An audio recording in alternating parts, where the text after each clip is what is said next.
Hey everyone, how's it going? Welcome to another Vintage Holo card hunt video. We're trying to complete the Vintage Holo binder collection. This time we are going to Nakano Broadway. You just saw there, Nakano Station JR, the north exit. Here is the entrance to the Nakano Broadway. And it's essentially like a shopping mall of like all sorts of collectibles and other items.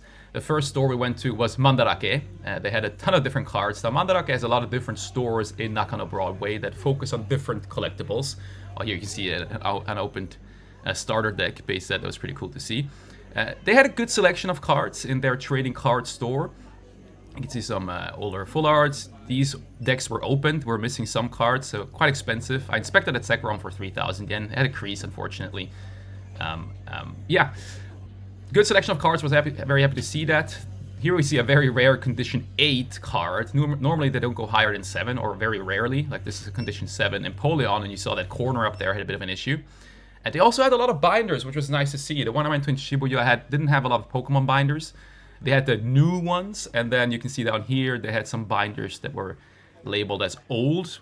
And what they differentiate is just like here we have a look at the new one. It's just new means new back, old means old back. So you can see it says new, but it's mid-era cards, ultra-modern cards, all kind of mixed together. So kind of fun to go through these binders and see cards from, you know, all different eras, very old ones, but also very new ones. I had a look at this Jolteon. I really like this artwork and just wanted to use it as an example here. It is condition 7, and it had a bit of whitening, I would say like lightly played.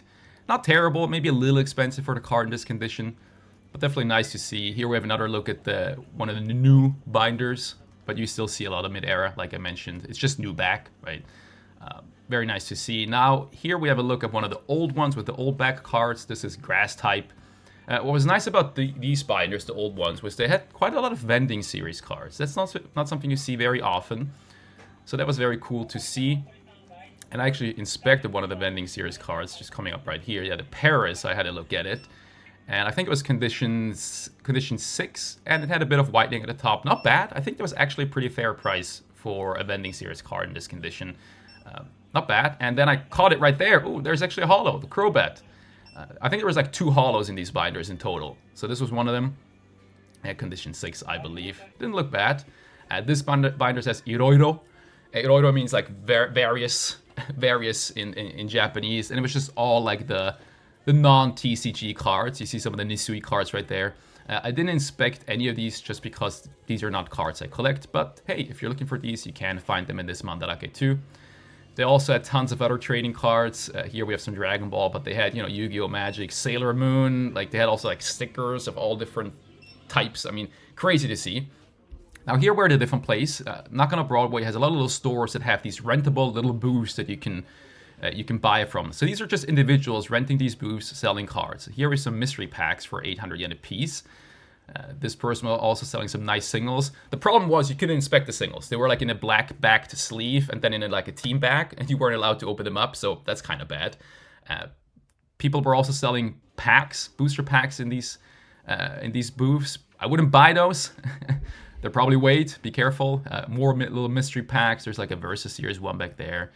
You don't know what's inside. You never know. But yeah, interesting cards for sure. Nice selection. Here's kind of an overview of what Nakano Broadway looks like a little bit. It's just these hallways with little stores everywhere. Very fun place to go look at. A lot of toys too. It's not just trading cards. Right here you see an overview of the floor map. This is the second floor. It's just little stores everywhere. There's nothing you can't find in Nakano Broadway. Several Magis. This one was closed. I went there on the 3rd. It's Golden Week in Japan right now, so they were closed. Now, this is in a different Mandarake. This one was focusing on toys, especially old retro gachapons. You can see some unopened ones here even. That was pretty nice. But they also had this very cool vintage retro Pokémon gachapon machine. That's not something I've ever seen. Excited to see that. You can see some of the ones you could win back in the day. Pretty cool. Yeah, it's just like almost like a museum, right? But also they had tons of other toys too. It's a great place to go if you're looking for toys, honestly. I think better than Akihabara. So this is a different store, trading card shop Gem, I think. This was probably the most overpriced store I've ever been to. I mean, look at some of those raw prices. 40,000 yen, I think it is, for a Mrs. Tears ungraded. It's crazy. What was nice here is they had like these little labels on some of the cards, like that Meganium said Uzumaki, that Poliwhirl said Oldama. Uzumaki means swirl, Oldama means big ball, or I guess big orb. So it's kind of interesting that they labeled those. Yeah, that Mewtwo right there, great, it says Oldama, so that's a big orb hollow Mewtwo. Yeah, prices seem a little high here too. Well, sometimes quite overpriced, gotta be honest. But they had this cool black and white hollow storage box with just, kind of plain black and white hollows. I guess if you're looking for binder copies, these are nice. That was nice to see. Some Versus Series energies there. Yeah, that Majam says Tsuyo Uzumaki, which means like strong swirl. And you can see it right there. Fat swirl, but it was creased. Way too expensive for that price.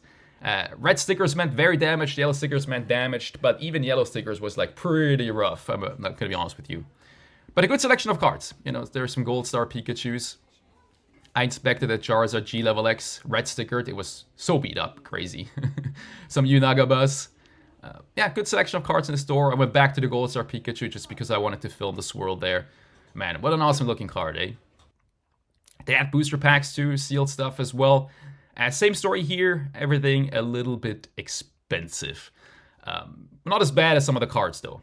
Some of the cards shocked me. I gotta say though, those Double Blaze packs, Sun and Moon, they weren't crazy over market.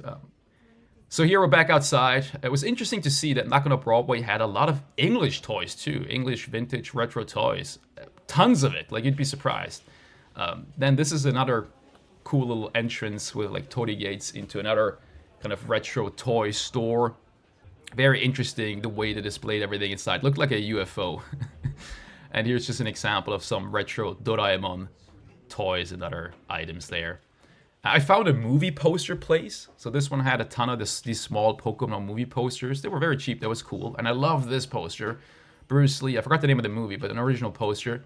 Thought this one looked really sick. This was a different store in like a corner. They were focusing mostly on like kind of mystery vending machine type of, sales. But they had some nice looking cards. I actually inspected that Karen's Umbreon for 40,000 yen, but it wasn't anywhere near good enough for the price. The condition wasn't good enough. They had loose Versus and e-reader cards that were like maybe slightly expensive, a little above market given their condition. Not crazy though. I also inspected this Houndoom right there, condition A for 5,000 yen. It was like a PSA 8-ish condition. And you can probably get a PSA for this card for less than that. So yeah, I didn't pick it up. All right, so that's it for part one. Let's head back to the desk and have a look at the binder to see what I bought. Alrighty, here's what I picked up in part one. So in Mandarake, I bought the Fossil Moltres. Very nice swirl there. I paid $16.50 after taxes, and it is a condition 6 out of 10. Like I mentioned in my last video, the Shibuya video, Mandarake hardly ever goes above 7. So 6 is pretty decent. Overall, it's a very clean card. Front looks nice. On the back, it's got like the tiniest little white nick down there. And it has a few scratches on the back. Like this is like the most notable one down here. But for the binder, this is very good. And I think for condition 6, this is very good. So totally stoked about this pickup. I believe it goes right here. That's nice. Slowly completing Fossil.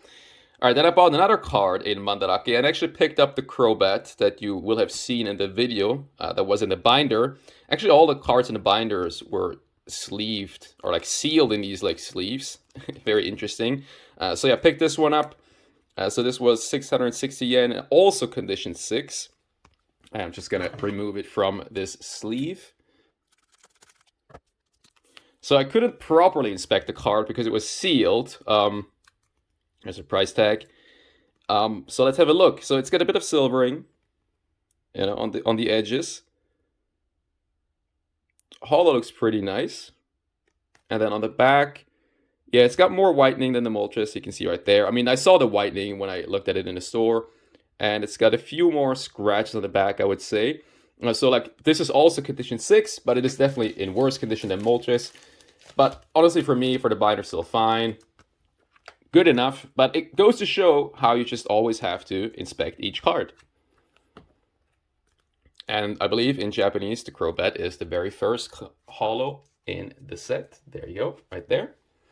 After Mandarake, I went to one of those stores that has these rentable booths or display cases where, individuals can sell their stuff.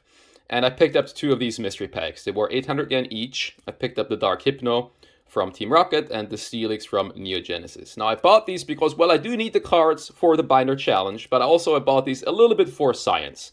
To, you know, show on the channel if these are any good or not. I told myself if the condition isn't good enough for the binder, then they'll just be placeholders.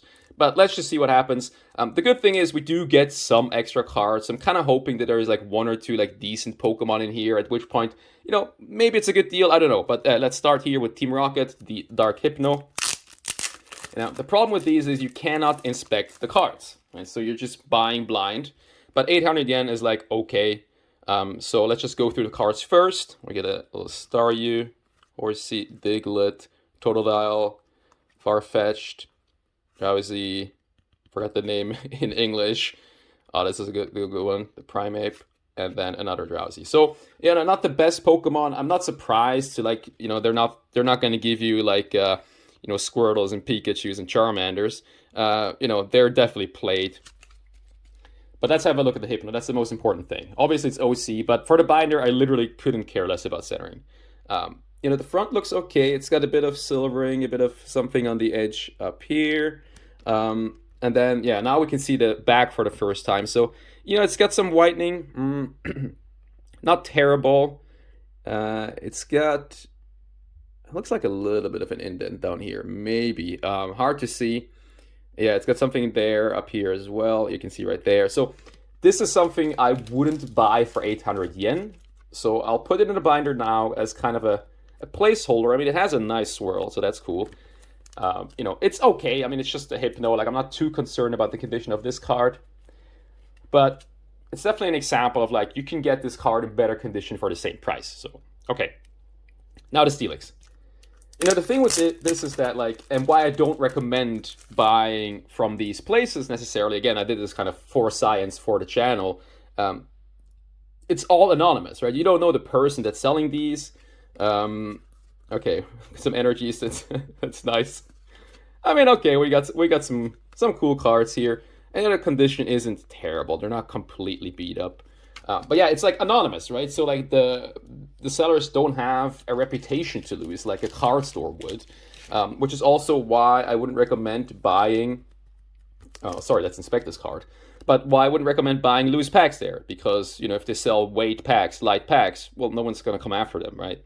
Anyways, another swirl down here. Hard to see on this card, but okay, so this one is definitely a little better than the Hypno. It's got less whitening, still a little bit. It definitely has a pretty worn back and also a little bit of a kind of an indent there. So again, another one I wouldn't have picked up in this condition for 800 yen. But I feel like it was worth it for science for the binder. And it goes right there. So that's what I picked up in part 1. Stay tuned for part 2. A little bit of a spoiler there. In part 2, I actually found my favorite store. And you'll see a big comparison to what we just got for 800 yen to what you can get for, you know, around the same price. All right.